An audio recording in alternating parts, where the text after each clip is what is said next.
Hola, ¿qué tal? ¿Cómo estás? Espero que estés muy bien y si no lo estás como siempre, espero que puedas transitar por estos momentos de la mejor forma posible. Hoy me gustaría hablarte de un tema que me fascina y es cómo hacer que uno mantenga su centro a pesar de los pesares. Es decir, esto me viene porque he estado recientemente una semana con mi familia en Gran Canaria y creo que ha sido el mejor viaje que he pasado en mi vida con mi familia. ¿Y por qué? Porque muchísimas cosas que en el último viaje, por ejemplo, sin ir más lejos, que fue en enero, me molestaban, en este viaje hay algo muy profundo que ha cambiado dentro de mí y hace que prácticamente nada me haga saltar. Y me pregunto qué es lo que ha ocurrido, cómo es que cosas que hace nada, me refiero a 2 meses, me molestaran, me sacaran de mi centro, me hicieran cuestionar mi valor, en fin, creo que sabes de lo que estoy hablando, ¿no? Porque solo hace falta pasar una semana con la familia al completo para poder entender de qué estoy hablando, ¿no? Hay una frase por ahí que corre que dice, si crees que te has iluminado, vete y pasa una semana con tu familia, para que veas que quizás no tanto. Pues de manera absolutamente inconsciente, esta semana ha sido increíble, ha sido realmente distinta y he querido investigar cuáles han podido ser las posibles causas que han provocado que yo no saltara, es decir, cuáles han sido los paradigmas o los puntos de vista que se han desinstalado o instalado, cuáles han sido esos programas que se han actualizado para que un mismo estímulo que yo conozco muy bien y sé cómo me hace reaccionar de manera habitual, que un mismo estímulo provoque otra reacción totalmente distinta a la habitual en mí. Y como siento que puede ser que no haya nada o casi nada más satisfactorio que elegir tus propias batallas, pues he decidido pasar la semana pasada y esta reflexionando acerca de cuáles han podido ser esos nuevos programas que se han instalado en el fondo o en lo profundo de mi mente y de mi ser para que yo de repente mantenga mi centro a pesar de unos estímulos que habitualmente me descentraban. Ya voy a hablar en pasado para ver si me lo acabo de configurar y de creer. Pues el primer paradigma que creo que ha cambiado y ojalá pues te sirva o a lo mejor te inspire a crear uno propio, es que nadie hace nada para fastidiarte, aunque pueda parecerlo. La gente hace cosas, la gente dice cosas y a partir de ahí eres tú, a través de tu sistema perceptivo, que elabora una respuesta tipo. Si, digamos, ante un mismo estímulo, pues yo he reaccionado de una determinada manera y me ha funcionado, pues lo voy a repetir. Ahora bien, si ya no te funciona porque a lo mejor tu propia reacción te hace sentir mal a ti, pues quizás es una buena ocasión para poder revisar esto. ¿Sí? Es decir, el otro puede hacer algo incluso ofensivo o decir algo hiriente, ¿sí? Pero podemos ir más allá y preguntarnos, ya que podemos, ya que estás viendo este vídeo y ya que tienes acceso a herramientas, podemos preguntarnos, ¿cuál es la necesidad que está teniendo esta persona para decir este comentario tan desafortunado o para actuar de este modo? ¿Por qué cosas debe estar pasando dentro? ¿O qué es lo que no está sintiendo reconocido en él mismo para reaccionar desde ahí, para actuar desde ahí? Y siempre y en todo momento no tomártelo personalmente. El otro hace, dice o no dice, pero no es a ti o para ti, ¿no? El universo no está confabulando contra ti, o estas personas no están confabulando contra ti, sino que ellos están en su camino, en su historia, y tú te cruzas con ellos y de repente eso que hacen o no dicen, choca con algo dentro de ti. Entonces, ahí vendría el segundo punto, ¿no? Que sería el paradigma de puedo hacerme responsable de lo que sucede. Puedo hacerme responsable de mi reacción. Incluso puedo hacerme responsable, aunque sea en un porcentaje muy pequeño, de que el otro sienta que tiene el derecho de hacer, no hacer, decir o no decir según qué cosas. Es decir, yo me puedo preguntar a mí misma cómo lo estoy haciendo, o sea, cómo estoy contribuyendo a que el otro se tome esa libertad. ¿Qué mensaje le puedo estar mandando? ¿Qué es lo que quizás yo no estoy creyendo de mí misma para que el otro piense que puede hacer eso, ¿no? A lo mejor yo puedo estar pensando que me siento pequeña ante el otro, y eso el otro con sus neuronas espejos, sin lugar a dudas, lo va a detectar y puede sentir que obtiene la licencia para matar, ¿no? La licencia para criticar, juzgar, etc. Pero es que eso no importa. Es decir, lo que realmente importa es hacerte responsable, es preguntarte ¿para qué estoy reaccionando desde aquí?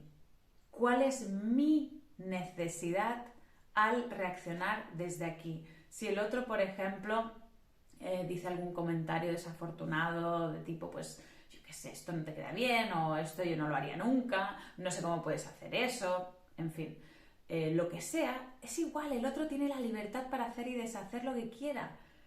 Eres tú. ¿Cuál es tu necesidad al reaccionar, por ejemplo, desde la pequeñita o el pequeñito, o desde la víctima, ¿no? ¿Qué buscas reaccionando desde, ves, es que viste, y contándoselo a tu madre, a la tía, a la vecina? ¿Qué buscas en ese refuerzo de lo que te ha pasado, de lo que te han dicho, de lo que te ha ocurrido? ¿Sí?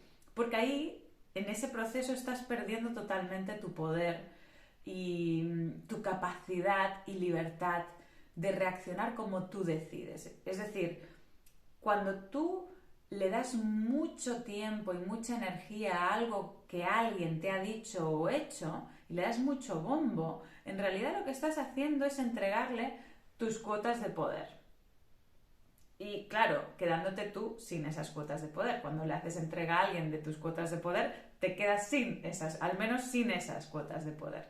Con lo cual, lo que más te va a empoderar y lo que más sensación de libertad te va a dar es preguntarte cuál es tu parte de responsabilidad en lo que te está sucediendo, y aún más, cómo decides, cómo eliges reaccionar, cómo te apetece, cuál es la manera que mejor te viene, que mejor te va a hacer sentir, no solo en el momento, sino después. Y cuando digo esto, me refiero a que a lo mejor te viene muy bien explotar en el momento, pero cómo te hace sentir después el haber explotado, ¿sí?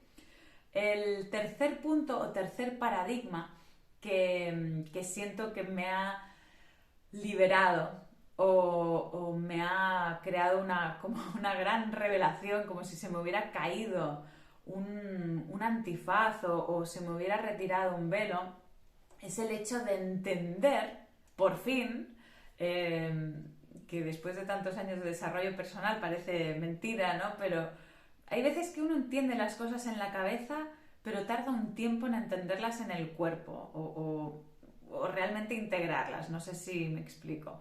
Pues este punto es que el otro, o tú, o yo, nos sentimos mucho más a gusto cuando el otro es parecido a mí.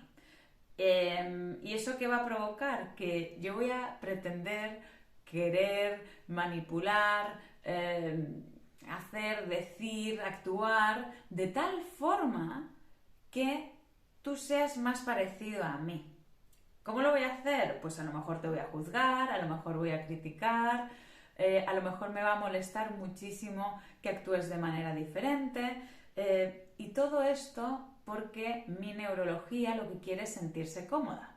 Mi neurología quiere ver escenarios predecibles y controlables. Con lo cual, si tú actúas de una determinada manera, tú también lo estás haciendo para que yo me parezca a ti. Cuando yo entiendo eso, de repente, que no solo soy yo la que quiero que te parezcas a mí, sino que tú también quieres que me parezca a ti, porque para tu neurología es mucho más cómodo. ¡Uf!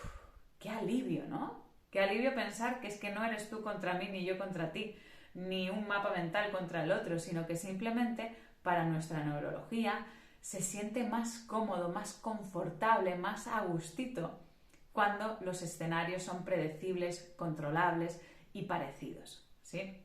Entonces, en este último punto me gustaría desarrollar como 3 aspectos o 3 reacciones que nos pueden ocurrir relacionados con este punto, ¿no? Con este punto de querer que el otro se parezca a nosotros, ¿no? Cuando alguien actúa de manera diferente, podemos reaccionar de las siguientes formas.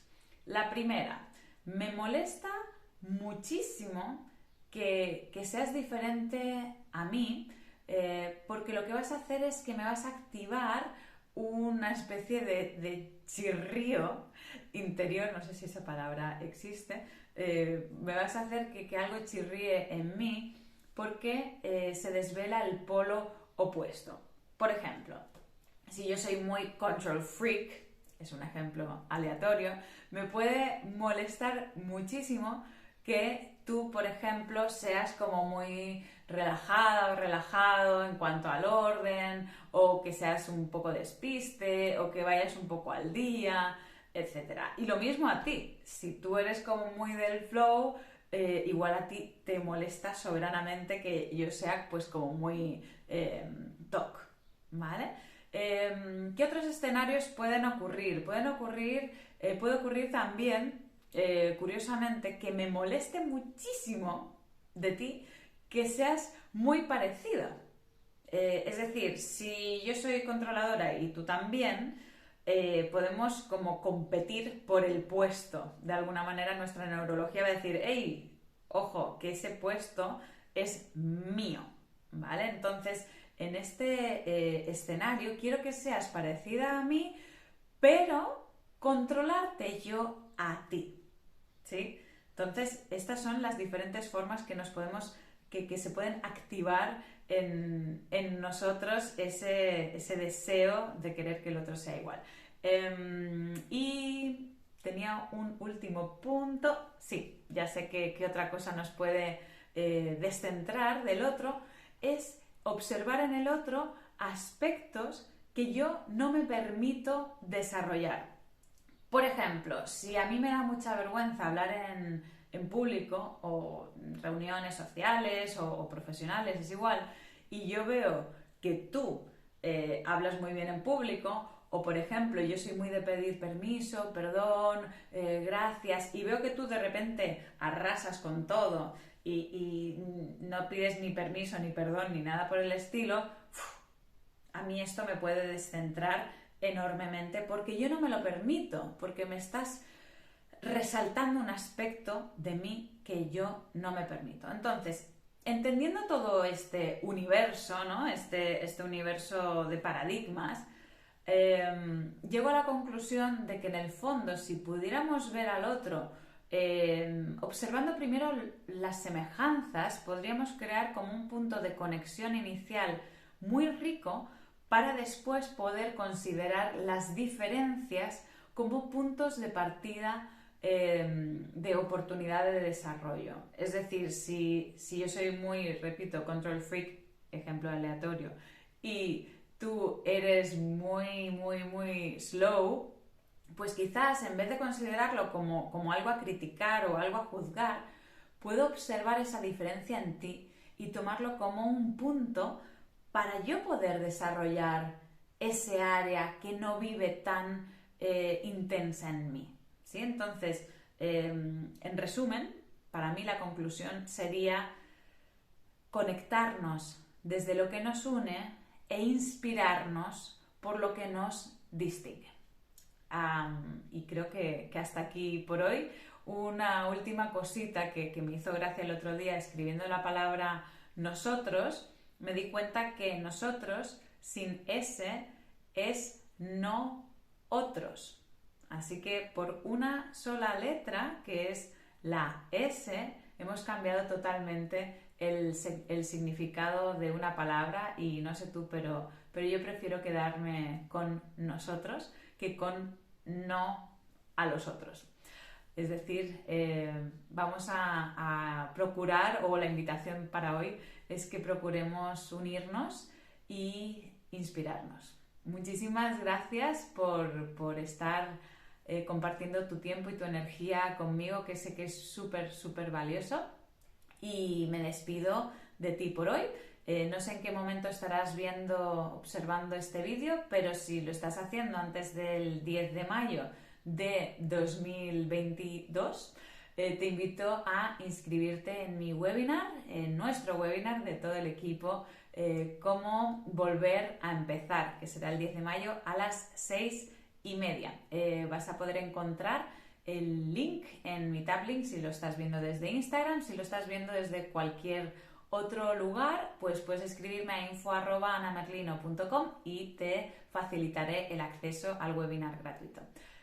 Hasta aquí por hoy. Muchísimas gracias. Te mando un besito súper fuerte, que tengas muy buen día y, como siempre, ojalá seas tú todos los días de tu vida. Gracias.